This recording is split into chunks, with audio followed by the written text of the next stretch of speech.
నమస్కారం దుర్గాకుమార్ గారు. నమస్కారం సుధాకర్ గారు, మన వీక్షకులు కూడా నమస్కారం. తాజాగా నూతన ప్రభుత్వం ఏర్పడిన తర్వాత గత ప్రభుత్వంలో జరిగినటువంటి ఈ దోబరా ఖర్చులు ఏవైతే ఉన్నాయో వాటిని ఒక్కొక్కటిగా బయట పెడుతున్నాయి. సర్వే రాళ్ళు అంటే మనం పొలాలకి సరిహద్దులు కొలిచి వేసుకునే సర్వే రాళ్ల మీద జగన్మోహన్ రెడ్డి ఫోటో కోసం ఆయన పేరు కోసం 700 కోట్ల రూపాయలు వృధా చేశారని ఇప్పుడు కూటమి ప్రభుత్వం అయితే తీవ్ర ఆరోపణలు చేస్తుంది. నిజంగా ఇది ప్రజలకు ఏమైనా ఉపయోగపడే అంశమేనంటారా? మనం మాట్లాడుకుంటే మామూలుగా సుధాకర్ గారు, ఇది ప్రచారానికి కాదేది అనర్హం అని జగన్మోహన్ రెడ్డి గారి సిద్ధాంతం వేరండి.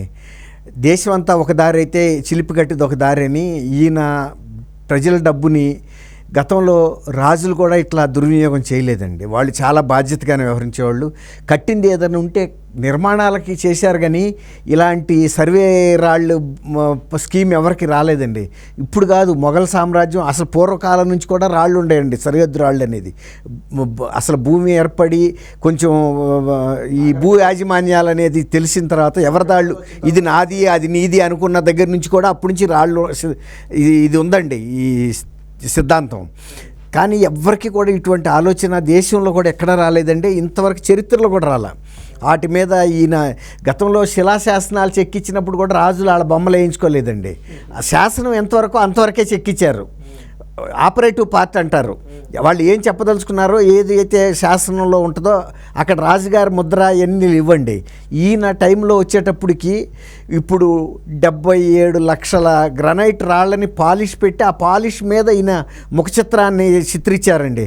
బహుశా అదంతా మెషినరీ మీద జరిగింది. అది చిత్రించడానికి ఆ గ్రనైట్ రాళ్ళ వ్యవస్థాపకుడికి, ఆ యజమానికి 15 కోట్లు పెట్టి వీళ్ళు ఒక పెద్ద షెడ్ నిర్మాణం చేసి ఇచ్చారండి. అది కూడా ప్రభుత్వ ఖర్చులతో. ఈ గ్రనైట్ నేను అనుకోవటం ఏంటంటే, నాకు రామకృష్ణారెడ్డి గారు కూడా నా స్నేహితుడు, నా సహచరుడు కాబట్టి నేను 79 నుంచి మేము ఈనాళ్ళు ఒకేసారి రిపోర్టర్గా సెలెక్ట్ అయ్యాండి. సజ్జల రామకృష్ణారెడ్డి గారు, వాళ్ళకి ఇట్లాంటి ఆర్ఆర్ స్టోన్స్ అని ఉండేది. వాళ్ళు జర్మనీ అక్కడికి ఫ్లోరింగ్ వేసే టైల్స్, అది గ్రనైట్, రా గ్రనైట్ ఎక్స్పోర్ట్ చేసేవాళ్ళు. సజ్జల రామకృష్ణారెడ్డి గారికి గ్రానైట్ ఇది ఉందా? అయితే ఏంటంటే అది కూడా ఫ్లోరింగ్, పబ్లిక్ పార్కులు ఇలాంటి వాటికి వాడతారు చూసారా, ఫుట్పాత్లు, వాటికి రఫ్ గ్రానైట్ వాడతారండి. అవునవును, గ్రిప్ కోసం అండి. అలాంటి స్టోన్స్ వాళ్ళు ఎక్స్పోర్ట్ చేసేవాళ్ళు మద్రాస్ పోర్ట్ నుంచి. కాబట్టి నేను అనుకోవటం ఇందులో కూడా ఆయన పాత్ర ఉంటుంది. ఆయనకి తెలుసు కదా ఈ సిస్టమ్ అంతా స్టోన్స్ గురించి. బహుశా ఆయన చెప్పుంటాడు, ఇట్లా చేస్తే చిరకాలం నీ పేరు దాని మీద నీ ముఖ చిత్రం ఉంటుంది. మనిషి అనేవాడు ఎవడైనా చచ్చిపోతాడు కదండి. ఇప్పుడు రాజశేఖర రెడ్డి గారు చనిపోయాడు, లేకపోతే అనేక మంది, రామారావు గారు, ఎన్టీ రామారావు గారు, కానీ ఎవరైనా ఒక మనిషి పుట్టాడు అంటే చనిపోవటం అనేది అనివార్యం. అట్లాగే ఈయన కూడా ఏమనుకున్నాడంటే, వీళ్ళు చెప్పిన సలహాదారులు, నేను అనుకోవటం ఈ సలహా ఇచ్చిన ఆయన ఎన్నాళ్ళు ఉండా సరే, ఇప్పుడు మన 5-10 తరాల క్రితం సరిహద్దు రాళ్ళు కూడా ఇప్పటికి మన వాళ్ళల్లో ఉంటాయి కదా. ఉన్నాయి మా దగ్గర కూడా, అన్ని సార్లు ఉంటాయి. ఆ సర్వేయర్లు వచ్చి వాళ్ళ ఫీల్డ్ మెజర్మెంట్ బుక్ అంటారండి, FMB అంటారు. ఆ FMB చూసి ఇదిగో ఇక్కడ ఈ రాయి నుంచి ఇంకో రాయి అక్కడ ఉంటే తవ్వండి అంటే ఖచ్చితంగా అక్కడ ఒక 5 అడుగుల లోతులోనే 4 అడుగుల లోతులో దొరుకుతుంది. అవును, అది ఆ టీమ్ అంటారు. అట్లా ఇవి ఆయన ఒక శాశ్వతంగా 77 లక్షల స్టోన్స్ ఇంకా రెడీగా ఉన్నాయి ఇప్పుడు. అంటే ఇంకొక 33 వేసుకుని ఉంటారనుకోండి, దాకా వెళ్ళిపోయి ఉంటాయి కదా. అంటే 1 కోటి రాళ్ళ మీద కన్నా ఈయన ముఖ చిత్రాన్ని ముద్రించారండి, చెక్కారు. శిలలపై శిల్పాలు చెక్కినారు మనవారు అనే పాట ఉంది కదా, సృష్టికే అందాలు చెక్కినారని. ఇప్పుడు ఈయన సర్వే రాళ్ళ మీద చెక్కించుకున్నాడు. కుక్కలు అవన్నీ మూత్ర విసర్జన ఈ శాస్త్ర ఇట్లాంటి రాళ్ళ మీద, అవి వేరే మాట. కానీ అసలు అటువంటి ఆలోచన రావటం అనేది, ఇంత డబ్బు 700 కోట్ల రూపాయలు ఎవరి డబ్బు అండి? తర్వాత 3000 కోట్ల రూపాయలు గ్రామ పంచాయతీలకి వీటికి రంగులు వేసినప్పుడు వేస్ట్ అయిపోయినాయి. అది వీళ్ళ వర్కర్లకే ఇచ్చారు, తెలుగుదేశం వైఎస్ఆర్సీపీ కార్యకర్తలకు ఇచ్చారండి కాంట్రాక్ట్ పనులన్నీ ఇచ్చి. ఇప్పుడు ఒకసారి ఏమో వేసినందుకు, ఒకసారి చెరిపినందుకు 2 సార్లు ఇచ్చారు. డబుల్ బొనాంజా వాళ్ళకి బొనాంజా. డబుల్ బనాంజా అండి. కోర్టులు తిప్పి రంగులు మార్చమంది కదా. ఇంకొక స్కీమ్ ఏంటంటే ఇంకొక వేరే రంగు వేసి తీసుకెళ్తే కూడా ఇది మీ రంగులే కదా అని మళ్ళీ అట్ట కుదరదు, మొత్తం మార్చమంది స్కీమ్. బీకేలకి రైతు భరోసా కేంద్రాలకి అయితే వాళ్ళ కింద ఏదైనా రంగు మార్చారు. పంచాయతీలకు కూడా వేశారు, అన్నిటికండి. ఈవెన్ కరెంటు స్తంభాలకు కూడా వేశారు, పనిలో పని. వాటర్ ట్యాంకులకి వేశారు, శ్మశానానికి వేశారు, మహాత్మా గాంధీ విగ్రహానికి కింద వేశారు. ఇష్టం అండి. అట్లాగే ఇప్పుడు ఈ ఆ 77 లక్షల స్టోన్స్ ఉన్నాయి చూసారా, వాటిని డిస్పోజ్ చేయటం కూడా ఖర్చుతో కూడుకున్న పని అండి. పోనీ ఆయన ముఖ చిత్రాన్ని చెరిపేద్దామంటారా? అది కూడా రైతులు ఏమంటారు, ఈ మహాసరిహద్రాల మీద ఈయన పేర్లు ఎందుకంటారు, పోనీ అట్లా వదిలేద్దామంటే. ఎందుకంటే పాస్ పుస్తకాల మీద కూడా ఈయన పెద్ద ముఖ చిత్రాలు వేశారండి. వేసినప్పుడు భాస్కర్ రెడ్డి గారిని పులివెందుల్లోనే అభ్యంతరం వచ్చింది. తర్వాత రైతులకు సంబంధించింది ఏమో పాస్పోర్ట్ సైజ్ అంత ఫోటో వేస్తారండి, భూ యజమాని వేయాలి పెద్ద ఫోటో, అంతే కదా. అది అట్లా వేస్తారు. ఈయనది ఏమో రంగులతో, ఆ రంగులతో వేయటం మూలాన కూడా ఒక 15 కోట్లు 20 కోట్లు ఎక్కువ అయిందంట ప్రింటింగ్ ఛార్జెస్. అదే ఒకే యూనిఫామ్ కలర్ అయితే తక్కువ అవుద్దండి, మల్టీ కలర్ వేసేటప్పటికి వివిధ రంగులు వేసేటప్పటికి పెరుగుతుంది. అయితే ఆయనకి పోయేది ఏముంది, ఆయన ముఖ చిత్రం కావాలి.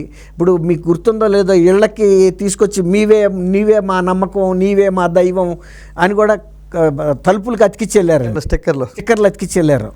అవి వెళ్తే కొంతమంది పీక్ అవతలు పారేశారు. ఏంది ఇది మా ఇళ్ళకి తీసుకొచ్చి, మీకేమైనా నమ్మకం ఉంటే ఉంచుకోండి, మాకు అక్కర్లేదు ఆయన మీద నమ్మకం అని. అందుకే జనం కూడా చూపించారనుకోండి. ఇప్పుడు ఈ రకంగా ఎట్లాంటి దుర్వినియోగం అంటే అది అసలు మనం ఊహించలేమండి.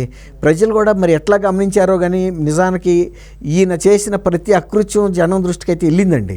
అయితే 5 ఏళ్ల పాటు వాళ్ళు ఏమి నిస్సహాయులై చూస్తా ఏమి చేయలేని పరిస్థితి. అదే రీకాల్ సిస్టమ్ ఉంటుందండి కొన్ని స్విట్జర్లాండ్ లాంటి డెమోక్రటిక్ కంట్రీస్లో. మధ్యలో కూడా ప్రజాభిప్రాయం చెప్తే కనుక ఓడిపోతే తీసేస్తారు. ఇది మన దగ్గర ఆ సిస్టమ్ పెట్టకపోవటం వలన మర్నాడే ఈయన ఎప్పుడైతే ప్రజావేదిక కూల్చాడో జనం గుండెల్లో ఒక డైనమైట్లు పేలినాయండి. అనవసరంగా మంచి ఒక వసతి ఉన్న ఒక మంచి భవనాన్ని కూల్చేశాడని. అట్లా ఈయన చేసిన పని మూలన ప్రభుత్వాలకి డబల్ ఖర్చులండి. నిజానికి ఇట్లాంటివన్నీ కూడా ఉండవల్లి అరుణ్ కుమార్ గారు మంచి మాట చెప్పాడండి. ఆయన వైఎస్ రాజశేఖర రెడ్డి గారి కుటుంబానికి ఆత్మీయుడైనా కూడా ఇట్లాంటి కనుక దుర్వినియోగం చేసి ప్రభుత్వ ఖర్చులను కనుక దిగమింగిన వాళ్ళ దగ్గర రికవర్ చేయమన్నాడు. ఇప్పుడు ఈ స్టోన్స్ ఆయనకి ఇచ్చేసి నువ్వు అది నలగొట్టుకుని మీ సిమెంట్ ఫ్యాక్టరీలో వాడుకుంటావో ఎక్కడ వాడుకో తీసుకెళ్ళి, కానీ అది ప్రజాధనాన్ని మాత్రం వేయమని చెప్పి ప్రజల ముందే పెట్టాలి అంశాన్ని. తీసుకెళ్ళి ఏమైనా చేసుకుంటాడా ఆ స్టోన్స్ని? లేదు నేను దుర్వినియోగం చేశాను క్షమాపణ చెబుతాడా? ప్రజల సొమ్ము కదండి, అది జరగాలి. అది ఎన్నో ప్రజోపయోగ కార్యక్రమాలు చేయాల్సిన సొమ్ముని తీసుకెళ్ళి ఇట్లాంటి రాళ్ళు రప్పలలోనూ పాతేస్తే పనికొచ్చే భవనాలనేమో కూల్చేశాడు. వీటిని తీసుకొచ్చి స్టోన్స్కి ఎవరికో తీసుకెళ్ళి పెట్టారండి. వేదికని ఎవరికైనా అద్దెకిచ్చినా బోళంతా అద్దె వచ్చేది 5 ఏళ్లలో. అవును వచ్చేదండి. అసలు ఇంకోటి సార్, ఇప్పుడు 2 పెద్ద నగరాలు ఉన్నాయి అటు ఇటు కూడా, ప్రభుత్వానికి అసలు వసతి లేదు కదా. ఇప్పుడు మళ్ళీ తీసుకెళ్ళి మొన్న ఈ మధ్య కేంద్ర ఎన్నికల సంఘం వస్తే నవాటెల్ హోటల్లో పెట్టారండి మీటింగ్. అదే కనుక ప్రజావేదిక ఉండుంటే ఎన్ని సమావేశాలు అది తీసేసుకునేదండి, ఎంత డబ్బు కలిసి వచ్చేది. మరి వాళ్ళకి వెళ్ళి పెట్టడం అయింది. ఇట్లా ప్రజలు బాగా గమనించారండి.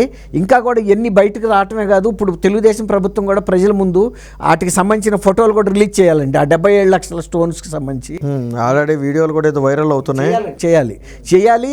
ఇది తీసుకెళ్ళి నువ్వు ఆ డబ్బును ప్రజాధనంలో దీని మీద కోశాగారంలో జమ చేస్తావా, లేకపోతే దీనికి క్షమాపణ చెబుతావా ఏంటనేది నీ వివరణ కోరాలండి. అది ప్రజలకు తెలియాలి. ఇట్లాంటి ఘట్టాలు ఇది ప్రజలకు ఢిల్లీలో కూడా పెట్టాలి ఈ ప్రెస్ కాన్ఫరెన్స్. అదే మొన్న ఆయన పెట్టాడు కదా అలాగా. అప్పుడు చంద్రబాబు నాయుడు గారు అరెస్ట్ అప్పుడు పెట్టారు కదండి, ఇలా దుర్వినియోగం చేశాడు ఇంత అని ఢిల్లీలో కూడా ప్రెస్ కాన్ఫరెన్స్ జాతీయ మీడియాకు కూడా వెళ్ళాలి. ఇది అది సుధాకర్ గారు.